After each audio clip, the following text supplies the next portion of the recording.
कैसी मीटिंग जिसमें लिया गया फैसला पूरी दुनिया का पावर बैलेंस बदल सकता है। दुबई में बंद दरवाजों के पीछे दुनिया के सबसे ताकतवर नेता एक टेबल पर आमने सामने बैठे हैं।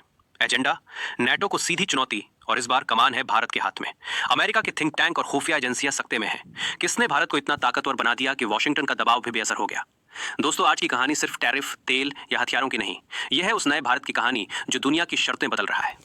अमेरिका के पूर्व राष्ट्रपति डोनाल्ड ट्रंप को भरोसा था कि भारत अंतरराष्ट्रीय दबाव में झुक जाएगा और जल्द ही वॉशिंगटन की दहलीज पर मदद मांगने आएगा। लेकिन हुआ इसके ठीक उलट। प्रधानमंत्री मोदी ने ऐसा कदम उठाया कि पूरी रणनीति ही पलट गई। भारत ने अरबों डॉलर के कुछ अहम रक्षा सौदे एक झटके में रद्द कर दिए। बोइंग के P-8I समुद्री निगरानी विमान और F-35 लड़ाकू विमान की डील खत्म कर दी गई। ये फैसला ट्रंप प्रशासन के लिए किसी भूचाल से कम नहीं था।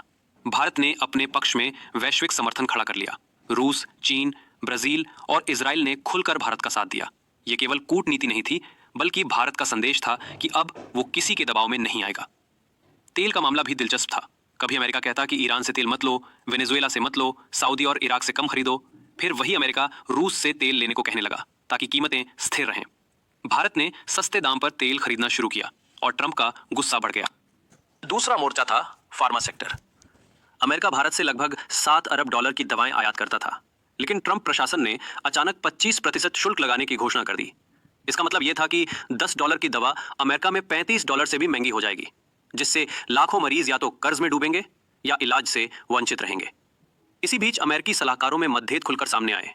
कुछ मानते थे कि भारत एक रणनीतिक साझेदार है और उसे नाराज नहीं किया जाना चाहिए। तभी चीन ने भी अमेरिका पर धौंस जमाने का आरोप लगाया। भारत ने मौके का फायदा उठाते हुए रूस के 45 अरब डॉलर के फार्मा बाजार में प्रवेश करना शुरू कर दिया। कई भारतीय कंपनियां उत्पादन इकाइयां रूस में स्थानांतरित करने लगी। ये साफ इशारा था कि अगर अमेरिका का दरवाजा बंद होगा तो रूस का रास्ता खुला रहेगा। 3 दिनों के भीतर ट्रंप प्रशासन ने यू टर्न लिया और फार्मा सेक्टर को शुल्क से बाहर कर दिया। उन्होंने घोषणा की कि भारत को यूरोप जैसे देशों की तरह ही कीमत मिलेगी। ये भारत की कूटनीतिक जीत का पहला चरण था। नया भारत अब न धमकी से डरता है, न चापलूसी में बहकता है। IMF और वर्ल्ड बैंक भी मान चुके थे कि भारत दुनिया की सबसे तेजी से बढ़ती अर्थव्यवस्था है। लेकिन ये तो बस शुरुआत थी, असली खेल आगे था। भारत के इस अप्रत्याशित कदम से अमेरिका के पॉलिसी सर्कल में हलचल मच गई। रक्षा उद्योग के बड़े CEO और पेंटागन के वरिष्ठ अधिकारी भागदौड़ करने लगे। उन्हें समझ में आ गया था कि अगर भारत ने दूरी बना ली तो एशिया का बड़ा हिस्सा चीन, रूस और भारत के गठबंधन के पास चला जाएगा। ये मामला सिर्फ रक्षा सौदों तक सीमित नहीं था, तकनीक, ऊर्जा और फार्मा सेक्टर में भी असर दिखने लगा। वॉशिंगटन में बंद दरवाजों के पीछे बैठकों का दौर शुरू हो गया। एक तरफ व्हाइट हाउस के रणनीतिक सलाहकार, दूसरी तरफ मिलिट्री इंडस्ट्रियल कॉम्प्लेक्स के दिग्गज। एजेंडा एक ही था, भारत को कैसे मनाया जाए। उधर नई दिल्ली के साउथ ब्लॉक में भी हलचल थी।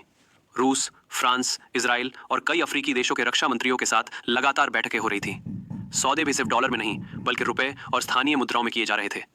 इसका मतलब था कि अमेरिका की डॉलर निर्भरता की योजना को सीधी चुनौती दी जा रही थी। ब्रिक्स सम्मेलन की एक तस्वीर ने नाटो देशों में खलबली मचा दी। तस्वीर में मोदी, पुतिन और शी जिनपिंग हाथ मिला रहे थे और पृष्ठभूमि में लिखा था मल्टीपोलर वर्ल्ड, इंडियन लीडरशिप। यह प्रतीक था कि वैश्विक ताकत का केंद्र बदल रहा है। सबसे बड़ा झटका अमेरिका को तब लगा जब अफ्रीका के 14 देशों ने भारत के साथ रक्षा सहयोग समझौता किया। अब अफ्रीका में भारतीय हथियार, तकनीक और प्रशिक्षण पहुंचने वाला था वो क्षेत्र जिसे अमेरिका लंबे समय से अपना प्रभाव क्षेत्र मानता था। अमेरिकी थिंक टैंक और रणनीतिकार मानने लगे कि अगर भारत अगले 5 साल इसी आक्रामक और स्वतंत्र नीति पर चलता रहा तो एशिया में चीन को संतुलित करने का उनका आखिरी हथियार भी कमजोर हो जाएगा। दिलचस्प बात यह थी कि ट्रंप, जो कुछ महीने पहले भारत को धमका रहे थे, अब खुले मंच पर कह रहे थे India is a great friend, Modi is a great leader.